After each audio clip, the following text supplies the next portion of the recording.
Padahal ada agenda satu yang saya masih mau masukkan itu adalah independen. Untuk kita yang tidak berpartai ini harus masuk dulu. Nah, kalau ini sudah masuk mau 3 periode, mau 5 periode silakan.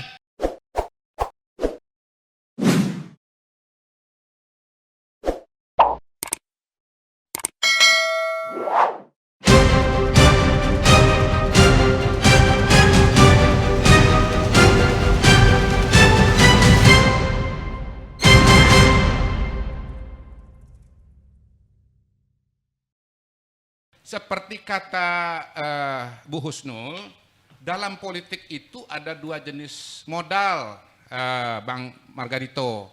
1 modal finansial, 2 modal sosial. Nah, modal sosial itu jangan dianggap enteng. Modal sosial itu kalau dia bagus, dipercaya oleh orang, yang menyampaikan itu kredibel, menyampaikannya benar, itu akan diikuti oleh banyak orang. Perjuangan kemerdekaan mendirikan Republik Persatuan Indonesia itu modal sosial. Bung Karno dengan kemampuan retorikanya modal sosial. Ya. Pak Lanyala dengan kontribusinya yang begitu luar biasa di dunia sepak bola itu modal sosial. Saya yakin sedikit banyak kenapa Bang Lanyala ini bisa menjadi ketua DPD ya karena modal sosial yang dimiliki oleh beliau begitu. Siapa yang nggak kenal dengan Lanyala? Semua anggota DPD pasti ingin ketua yang terkenal. Kalau bahasa Palembang Lanyala itu artinya sudah menyala. Sudah menyala. Nah. Jadi kalau ketuanya nggak dikenal nanti ketua DPD anggota DPD-nya kurang bangga. Turun dari mobil mau acara nggak ada yang nyambut. Tapi kalau Lanyala yang turun dari mobil, rumput pun ikut berdiri, begitu. Bunga-bunga ikut mekar, gitu. Makanya beliau bisa terpilih. Kenapa bukan yang lain? Karena ada modal sosial, ya. Dan modal sosial juga yang membuat Bang Lanyala ini kemudian suaranya salah satu yang tertinggi di Jawa Timur. Memang ada faktor balihonya yang di mana-mana, ya. Memang tuh Bang, ya namanya kampanye ya Bang ya. Tapi nama Lanyala itu menurut saya bagi sebagian pemilih di Jawa Timur sudah jauh lebih dikenal sebelum balihonya naik. Itu yang saya bisa berikan jawaban. Saya hakul yakin setelah deklarasi ini, ya setelah deklarasi kemarin, ditambah dengan serangan-serangan yang muncul yang saya syukur alhamdulillah begitu ya, itu efeknya 2 sebetulnya Bang. Ada yang nyerang saya, tapi pada saat yang bersamaan yang bantu saya juga luar biasa. Jadi dengan fenomena serangan kemarin itu, justru kemudian dari daerah itu banyak sekali yang menghubungi dan ingin bergabung dalam gerakan Jokpro ya. Dan saya melihat bahwa walaupun dianggap enteng dan dungu oleh Bang Rocky ya, dengan reaksi yang begitu besar, saya hakul yakin Bang Rocky dan Margarito Kamis tadi bilang enggak, dungu juga. Oh enggak. Beliau enggak menganggap dungu enggak gitu. Ya. Jadi dengan reaksi yang begitu besar, begitu dahsyat, hemat saya gagasan ini bagus luar biasa dan sangat powerful. Karena kalau dia tidak powerful tidak mungkin menimbulkan reaksi yang sebesar ini, Bang Refli ya. Bahkan sampai minta saya ditangkap begitu. Kalau idenya ini nggak punya daya dongkrak, daya dobrak, ngapain ditangkap? Ngapain nyerang sampai 2 hari begitu?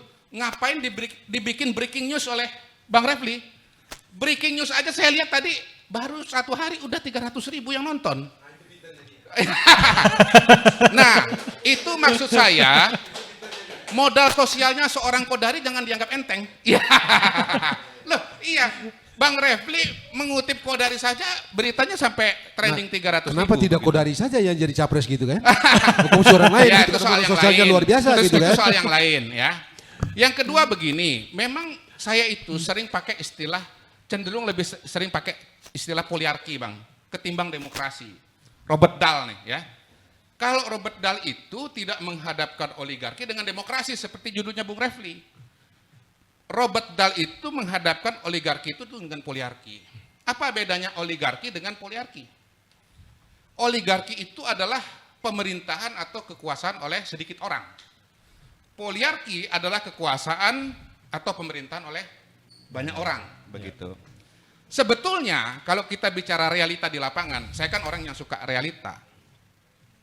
Yang namanya realita itu nggak ada ekstrim elit dan ekstrim masyarakat, itu nggak ada. Struktur sosial itu seperti piramida. Nah, yang kuliah sosiologi pasti tahu tuh, piramida. Di bawah yang paling besar itu adalah istilahnya grassroots, masyarakat, ya.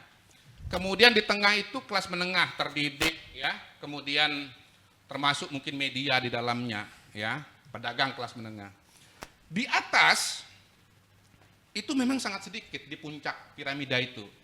Orang yang kekuasaan politiknya besar, orang yang kekayaannya besar, orang yang jaringan sosialnya sangat kuat, begitu.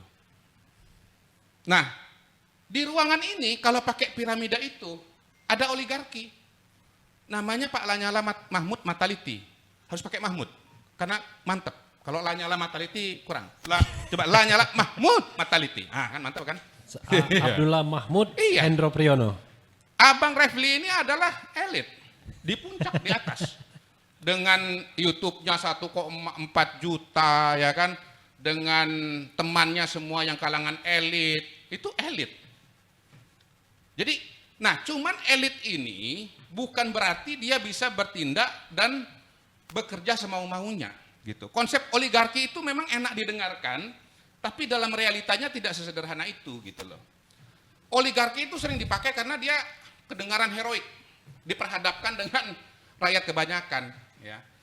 Yang namanya oligarki itu sebetulnya kalau dianalisa individu per individu, itu masing-masing itu cara berpikirnya berbeda. Bahkan kepentingannya berbeda. Kepentingannya berbeda. Ambil contoh lagi, sekarang pemilihan ketua Kadin. Ya kan, ada 2 calon. Bang Lanyala ini belum tentu pikirannya sama dengan ketua DPR misalnya. Dan saya yakin, nah, bagaimana analisanya silakan. Pilihan ketua DPR dengan pilihan ketua DPD beda. Sama-sama, izin Bang, sama-sama di puncak piramida, sama-sama oligarki, tapi pilihannya untuk ketua Kadin berbeda, pilihan untuk calon presiden berbeda, pilihan kebijakan berbeda. Ketua DPR ingin mempertahankan wewenang DPR sekuat-kuatnya. Nah, ketua DPD ingin memperjuangkan wewenang DPD sebesar-besarnya, begitu. Dan jangan dianggap rakyat itu tidak punya kekuatan. Dalam politik itu ada adagium, politicians go where the voters are. Gitu loh. Oligarki nggak bisa semua, kalau masyarakat menghendaki Jokowi, ya akhirnya mau nggak mau elit politik yang tadinya misalnya di PDI Perjuangan, maunya Bu Mega, akhirnya terpaksa, oh ya Pak Jokowi yang dikehendaki oleh rakyat. Ya, jadi yang namanya masyarakat itu bisa menentukan. Memang kalau kita bicara siklus pemerintahan, peran rakyat paling besar itu ya pada hari pemilu, gitu loh.